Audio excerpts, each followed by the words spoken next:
मैं प्रभु का धन्यवाद देता हूँ इस सुबह के समय के लिए। सर्वशक्तिमान परमेश्वर के चरणों में आने का प्रभु ने जो मौका हमें दिया है।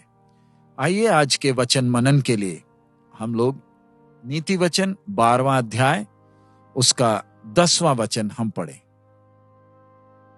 धर्मी अपने पशु के भी प्राण की सूधी रखता है, परंतु दुष्टों की दया भी निर्दयता है।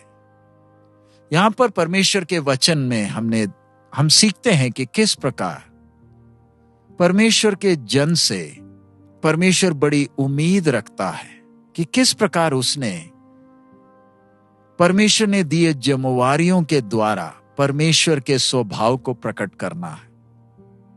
हम ये ना सोचे कि परमेश्वर को हम प्रार्थना और गीतों के द्वारा हम खुश कर सकते हैं, जबकि हम अपनी जिम्मेवारियों को त्याग कर कुछ भी आत्मिक बातें करते हैं तो परमेश्वर प्रसन्न नहीं होता। कई लोगों का सोच है कि अगर हम संसारिक बातों में उलझ जाएं तो वो पाप है।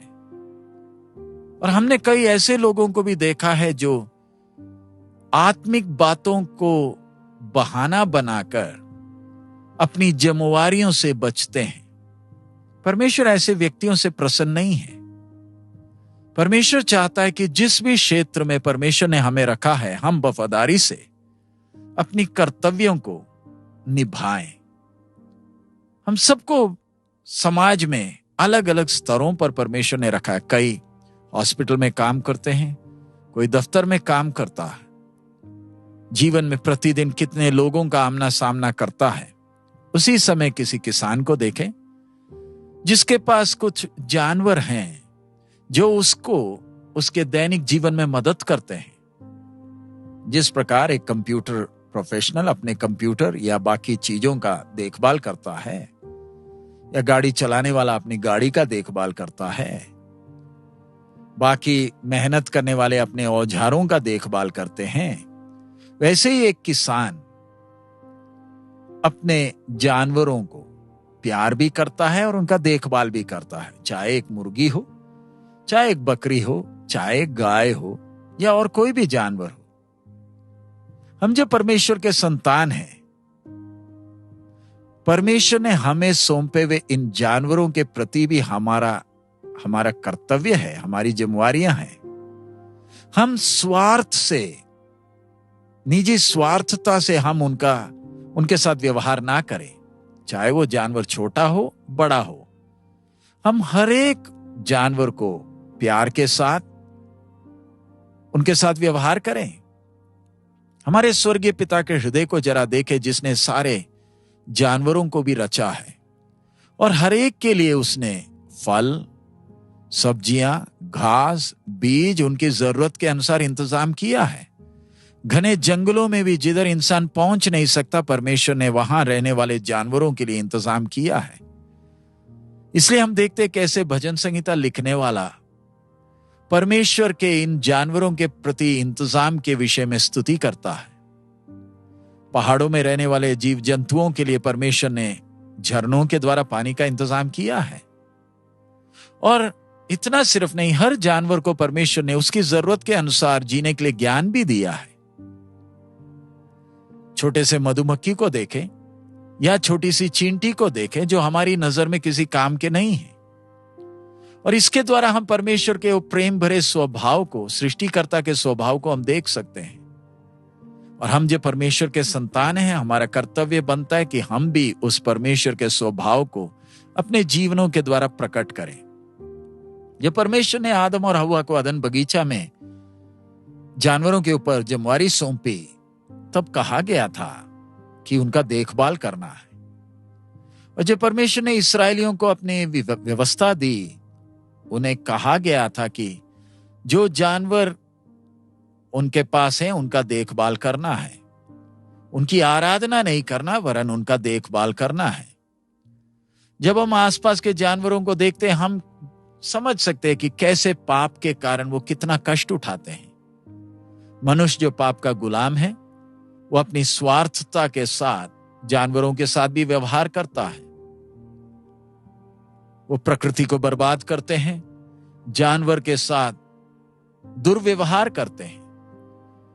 इसलिए परमेश्वर का वचन कहता है कि सारी सृष्टि परमेश्वर के पुत्रों के प्रकट होने के उस समय के लिए कहरा रही है।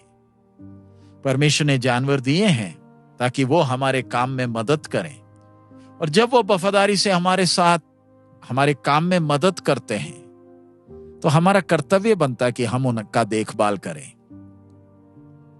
जब यह संसार हर एक के साथ निजी स्वार्थता से व्यवहार करता है, परमेश्वर ने जहां कहीं हमें रखा है, आइए हम परमेश्वर के स्वभाव को अपने जीवन से प्रकट करें। आइए हम इन जानवरों को प्रेम के साथ इनका देखभाल करें, और हमें जहां भी प्रभु ने रखा है उस आसपास के माहौल को हम कैसे शांति में बदल सकते हैं। नूह के जहाज को जरा देखें।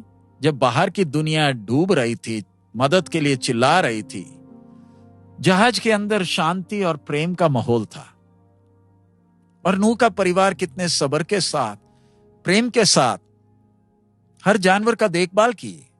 आइए हम अपने बच्चों को भी सिखाएं कि वो भी जानवरों को प्रेम करें और उनके साथ प्रेम के साथ व्यवहार करें और देखभाल करें।